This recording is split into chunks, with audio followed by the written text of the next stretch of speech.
Okay, YouTube is ready now. We on, people. All right.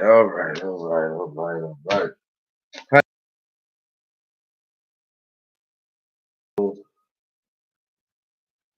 we good on Robert Lee Jones Facebook. Good on Instagram.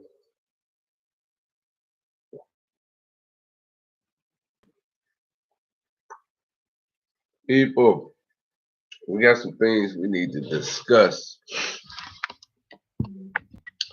dealing with. Are we emotional or are we spiritual? Right? So I got some things I want to discuss with you guys about some things that happened today that God revealed to me about emotions and spirituality. As we all know, we're coming out of Acts. We're dealing with Paul. When Paul told them, that you don't need to be dealing in all these other religions and superstition, which is religion. Like I told y'all, I don't believe in religion, nothing like that. I can't do it. But tonight, it's always digging time. So we're gonna dig on some stuff tonight. You do know what this is. This is OTN73, Old Testament nights for 73 days. Old Testament nights for 73 days. Yesterday, well, Tuesday, we came out of Jeremiah. We came out of Jeremiah. We were dealing with some stuff with Jeremiah as far as how they was cursing their by not doing what God wanted them to do, but they were doing what they wanted to do. So tonight we're gonna come out of Numbers. Then we was in the major prophet. We was in the major prophets Tuesday. Major prophet Jeremiah. Now we're gonna be dealing with the Numbers law. We're dealing with law. Numbers is one of the 5 books of law. And yesterday,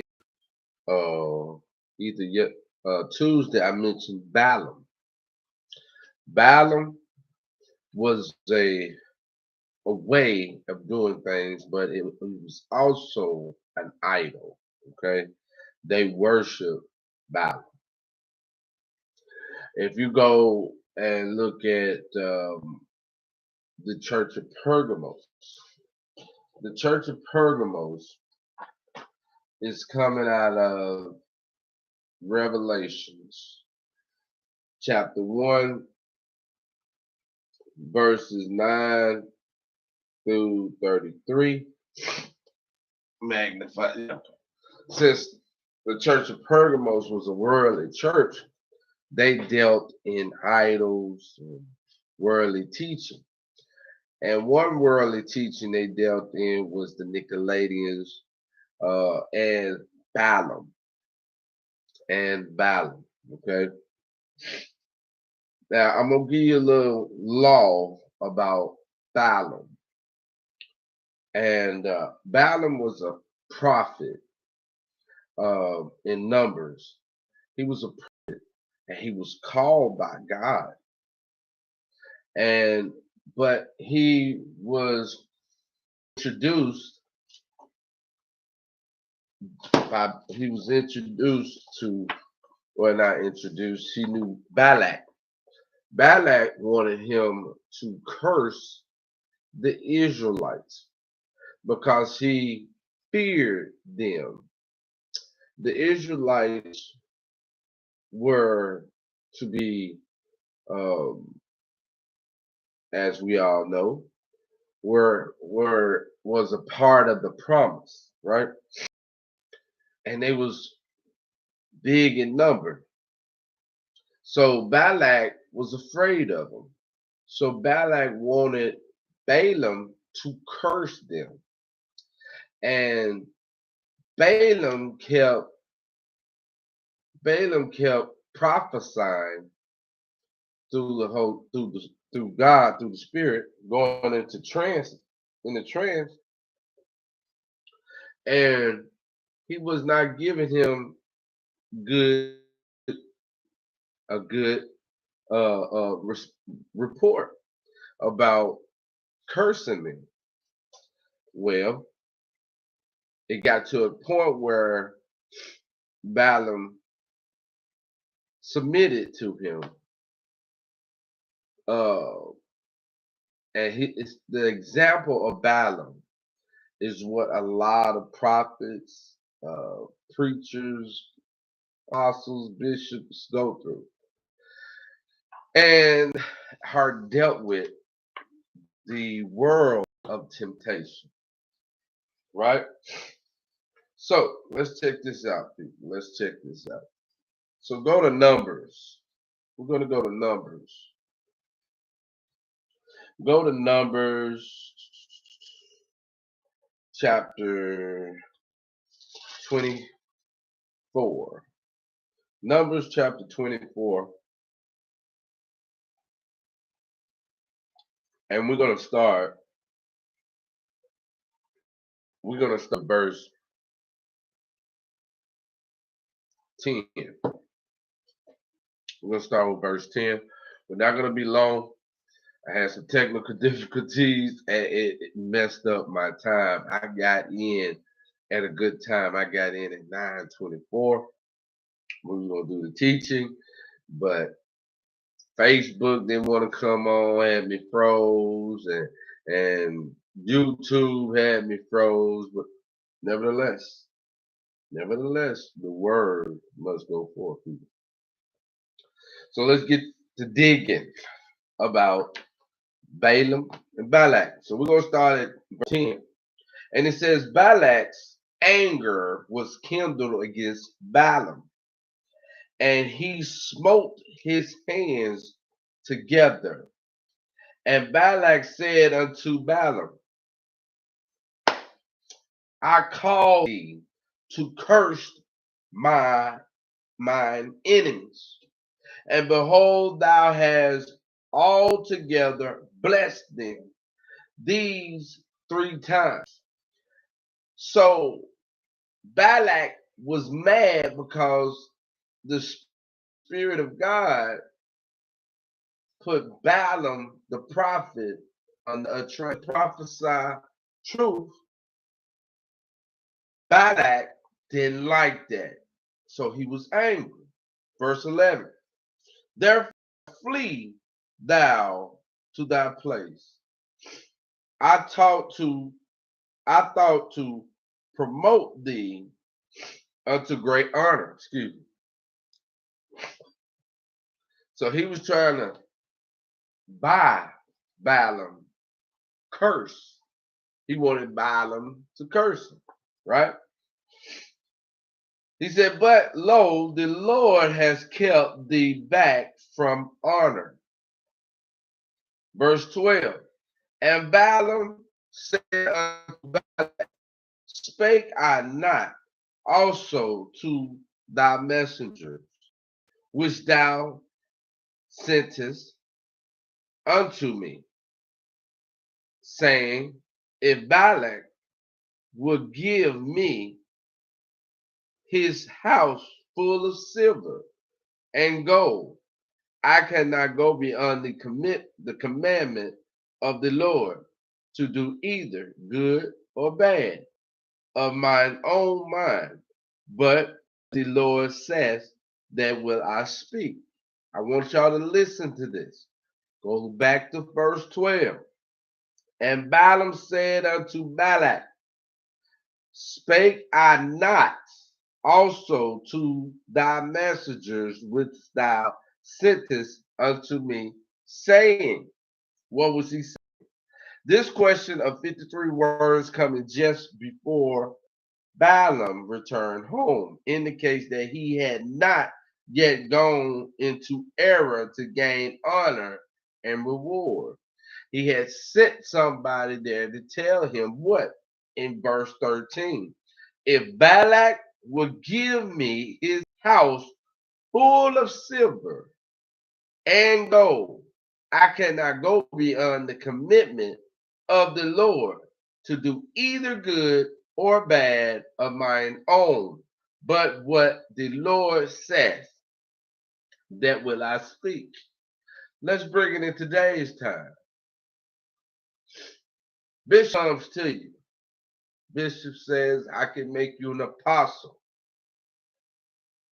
Well, if you can make me an apostle, okay. But Bishop says, I cannot do this without gold and silver or money. So, okay, so I'm going to go, and I know that I've been researching the word and getting the understanding for myself through God. Now, Bishop says he can put me up here. So since Bishop said he can put me up here, Bishop got to get money. But Bishop gonna teach me how to get money too.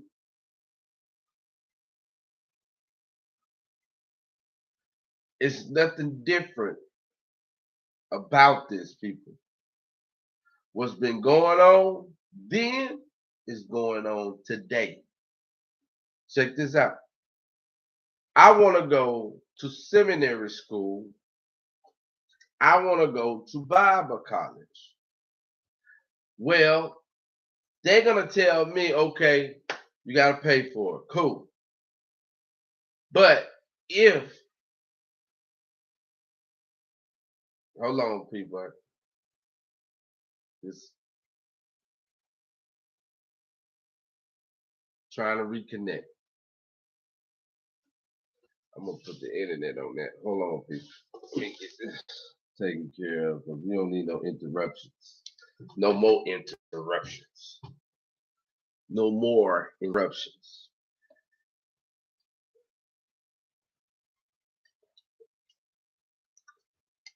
Y'all get yourself together, man. Put your robe on.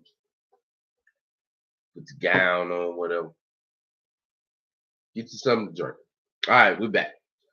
So I want to get into Bible college or seminary school, right? So in order for me to get in there, I got to pay. So once I pay, they're going to tell me, look, we're going to slide you this if you do this. What you sliding? Money. We're going to slide you this bread if you do this. So they're going to slide me that money if I lie to the people. If I tell them part of the truth. If I itch their ears, we're going to take care of you. We're going to make sure your church thrives.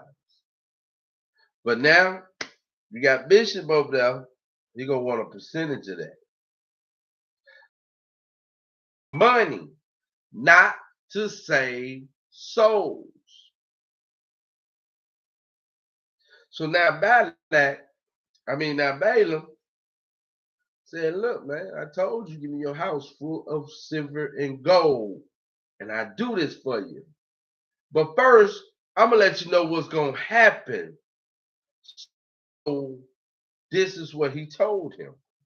Verse 14, and now behold, I go unto my people. Come therefore, and I will advertise thee what this people shall do to thy people in the latter days. Balaam's fourth prophecy of Israel to Balak. Verse 15. And he took up his parable and said, Balaam, the son of Beor, has said, and the man whose eyes are open has said, he has said, which heard the words of God, and know the knowledge of the Most to a trance, but having his eyes open. I shall see him, but not now. I shall behold him, but not nigh. There shall come a star out of Jacob, and a scepter shall rise out of Israel, and shall smite the corners of Moab, and destroy all the children of Sheth. Who's he talking about? Hold on. Verse 18. And Edom shall be a possession. Seir also shall be a possession for his enemies, and Israel shall be violently. Out of Jacob shall come he that shall have dominion, and shall destroy him that remaineth of the city. Who are you talking about? The Messiah, Jesus, the Christ. That's who he's talking about. He has received this prophecy. So you might wonder, why is he not in the minor prophets or the major prophets? He is not there because he got that silver and gold. He did what he wasn't supposed to do. But did God tell him that? Did God tell him how to do that? How to do what? Let's keep reading. Verse 20. And when he looked on Amalek, he took up his parable and said, Amalek was the first of the nations, but his latter end shall be that he perish forever. These, I'm going to mention some cities that's going to be perishing. Moab, one of them. Moab was one of them. Listen to that name. Remember that name, Moab. Verse 21. And he looked on the Kenites and took up his parable and said, strong is the dwelling place, and thou puttest thy nest in a rock. Nevertheless, the Kenite shall be wasted until Ashur shall carry thee away captive.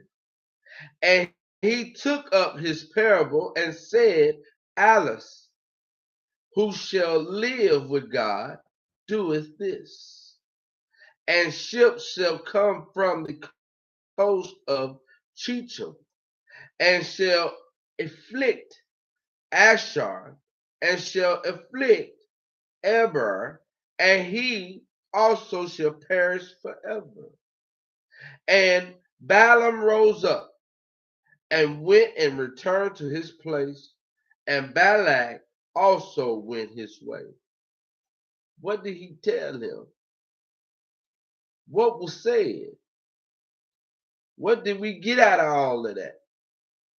You better find out. And Shechem, they different. You got Shechem and then you got Shechem, right? Israel abide in Shechem, and the people began to commit whoredom with the daughters of Moab. So hold on. Remember, I told you, remember Moab. Verse 17 of Numbers 24. I shall see him, but not now. I shall behold him, but not nigh. There shall come a star out of Jacob, and a scepter shall rise out of Israel, and shall smite the corners of Moab, and destroy all the children of Sheth. Moab is to be destroyed. The Israelites was supposed to then Israel. Tell Balaam. He told them everything, he showed them everything about their defeat. So he showed them everything about their defeat, what they got to do with Moab. Moab is going to be defeated. So Moab got women. So Moab is already what? Cursed. God showed, what did he say? In verse 13 of Numbers 24. He said, if Balak would give me his house full of silver and gold, I cannot go beyond the commandment of the Lord to do either good or bad of mine own mind. But what the Lord says that I will speak. I can't do good or bad. But I'm going to give you what God says. I'm going to give you what God says. But you give me that money, I'll show you how you can use what God says and get God's people twisted what he said. How you do that? Chapter 25, verse 1, and Israel abode in Shittim, and the people began to commit whoredom with the daughters of Moab. They began to take part in sex orgies with the prostitutes of Balaam, who were consecrated to their gods, to commit such sins in order to attract more devotees to their religion. Hidden from the inside out. Hidden from the inside out. Send them women to them. Them men gonna intertwine with them. Them men gonna, because they beautiful. Them men gonna fall into it because they already cursed. So everything that come out of them men and them women, whether it's child, cursed.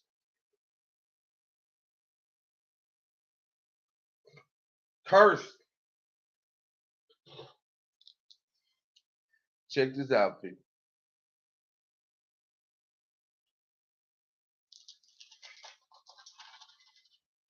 Verse 2. And called the people unto the sacrifices of their gods. And the people did eat and bow to their gods. It started with that man first.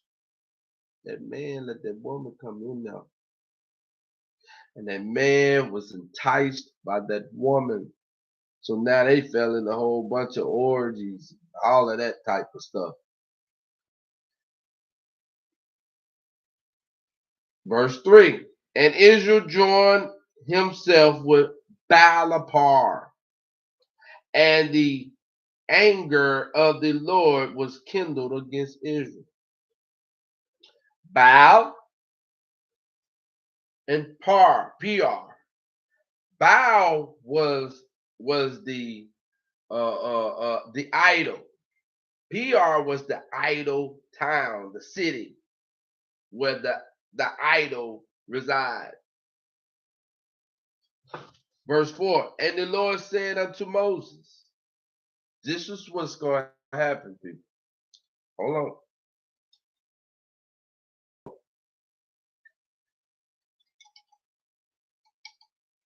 We keep on dealing.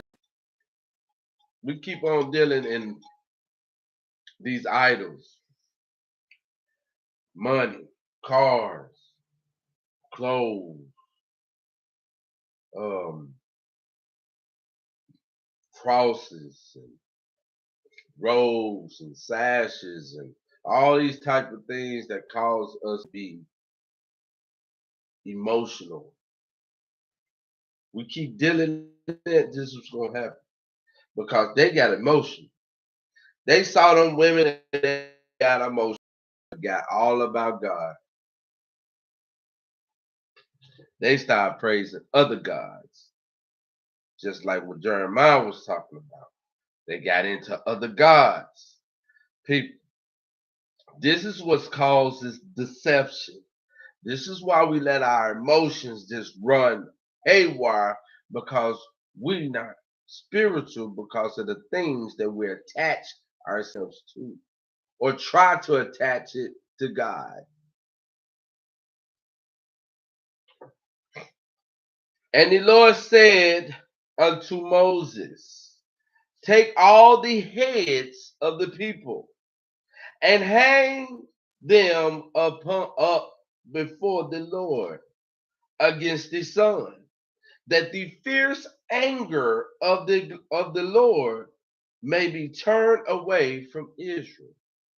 And Moses said unto the judges of Israel, slay ye every one his men that were joined unto Peor. And behold, one of the children of Israel came and brought unto his brethren a Midianite, a, a, a Midianite woman in the sight of Moses and in the sight of all the congregation of the children of Israel, who were weeping before the tabernacle of the congregation. And when Phinehas, the son of Eleazar, the son of Aaron, the priest, saw it, he rose up from among the congregation and took the man of Israel into the tent, both of them through. The man of Israel and the woman through her belly. So the plague was stayed from the children of Israel. And those that died in the plague were 20 and 4,000. This was the 10th of the 10 plagues in Numbers. People, do you see what happened? Man, God is not playing. He is not playing. We have to make sure that we're not attaching ourselves to people, places, and things, or trying to attach people, places, and things to God. So we can be around that stuff and think that's our connection to God.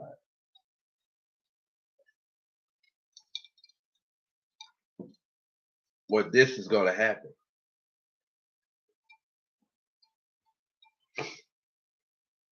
Now, as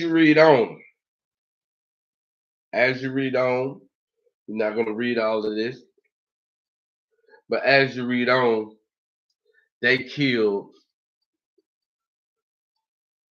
all the men that dealt that of the Moabs and whoever that was connected with them, Israelites as well. Israelites died too. Some of them Israelites died too. So they killed them and the women that has been with a man. And the kids that has been with a man. But the women that has not been with a man and the kids that has not been with a man, he said, they're yours. Moses said, you can have them. But the ones that know a man, they was tainted, polluted. It was over with. Even if they was part of Israel and it was with the Moabites or with somebody else, Israelites or not, you out of there. You out of there. And this what goes to show us when we go back into Revelations, dealing with the church of Pergamos. The church of Pergamos was a worldly church. Let me show you something.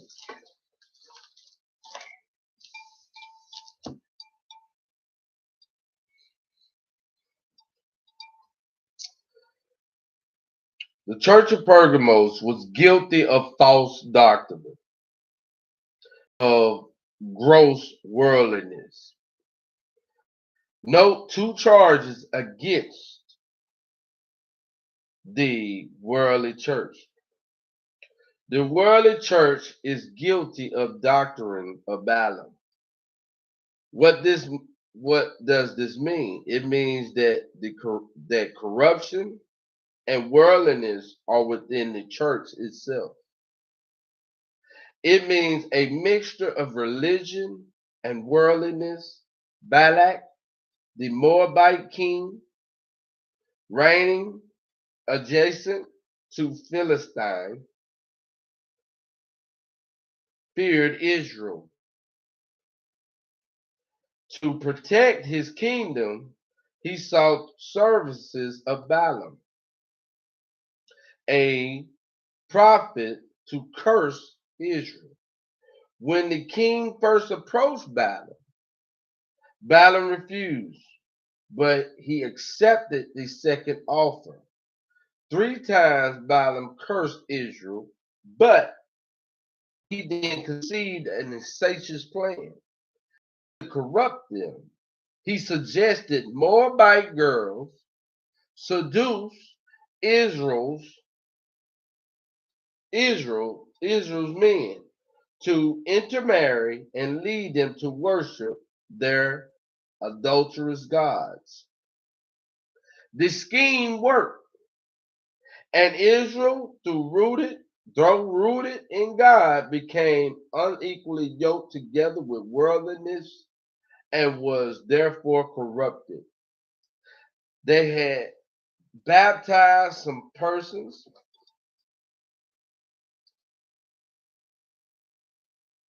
Apparently, what had happened in Pergamos church was this. The church had baptized some persons who had never repented and forsaken the ways of the world, and allowed some of the worldly to teach in the church. Had allowed a mixed membership of believers and unbelievers. Some are living separate lives of holiness and sacrificial commitment for the cause of Christ. And others were living worldly lives, seeking the pleasures and possessions of the world.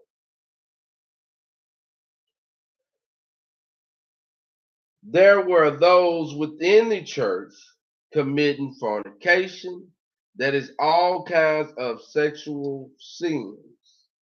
And here were those participating in the drunken parties of the world, even to the point of participating in the feast of idols, idolatrous worshippers.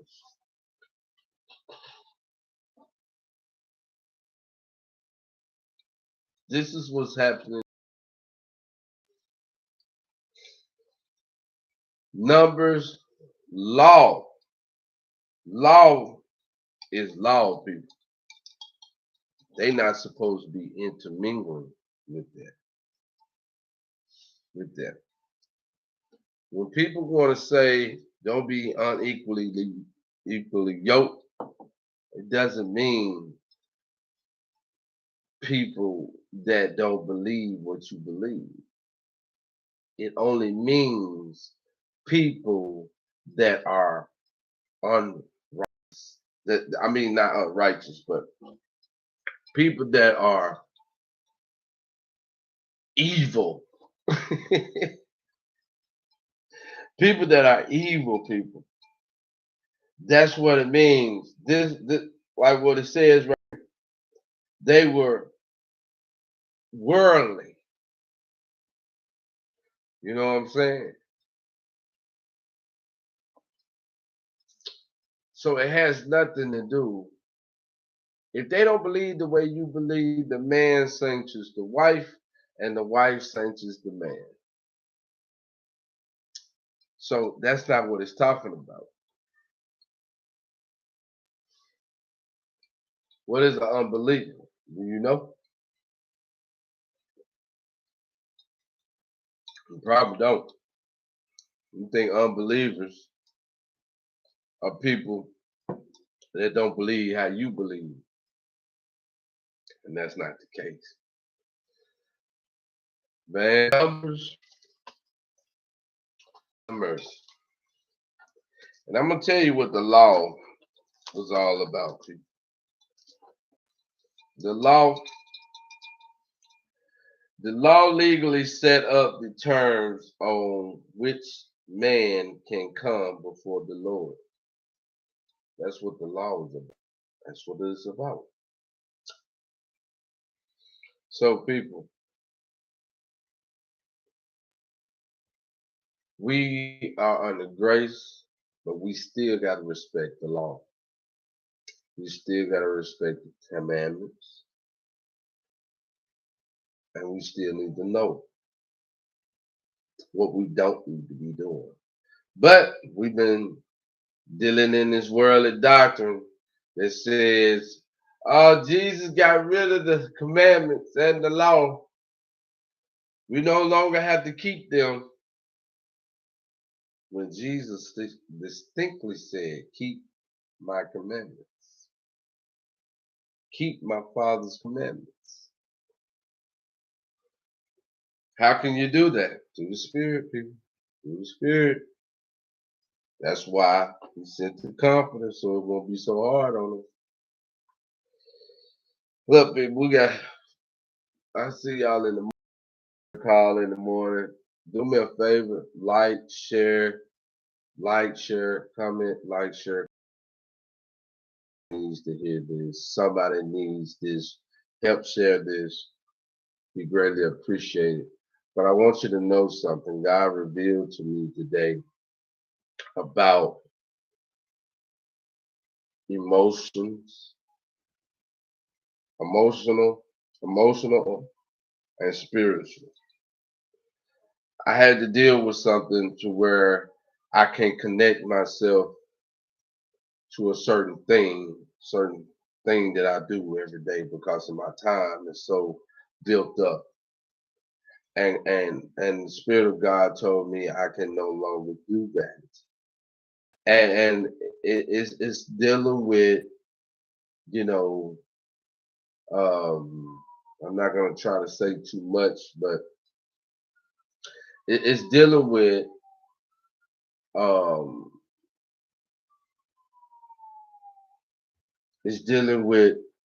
focus of teaching. And God has me going this way, and I don't have time to focus on that way. And it really, I got emotional. Had to call my wife and I told my wife what was going on, and you know, I got real emotional. But that's why I tell y'all, it's nothing wrong with getting emotional. But now God is going to reveal to you that, okay, you need to snap out of that and you need to understand why I done this. So now you have to get spiritual. So now you have to learn to wipe your eyes, clear your mind, stop and breathe, and give God glory for it and stand up and be strong spiritually. And now you have to move on and do what God tells you to do, or do what needs to be done spiritually. So when it comes down to, man, being spiritual, it's not about, oh yes, I know that. It's not about that. It's not about climbing the wall. It's about in God's mercy and love and correction and destiny for your life. So you might not be with certain people, you might not be around certain set of people, but God knows what He's doing. He's molding you into the creature He needs you to be spiritually for Him. So I lost so many people doing this in the year. I lost so many people.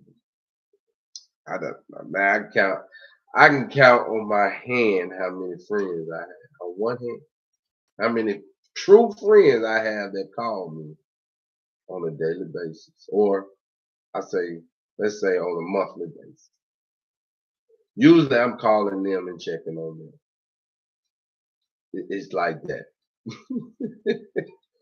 So, man, when you're dealing with God, man, just know everybody ain't gonna be with you. And that don't mean necessarily everybody's against you. It just means they ain't gonna be with you. Look, people, I love y'all, man. Y'all have a good day, have a good night. And man, we're gonna do this thing.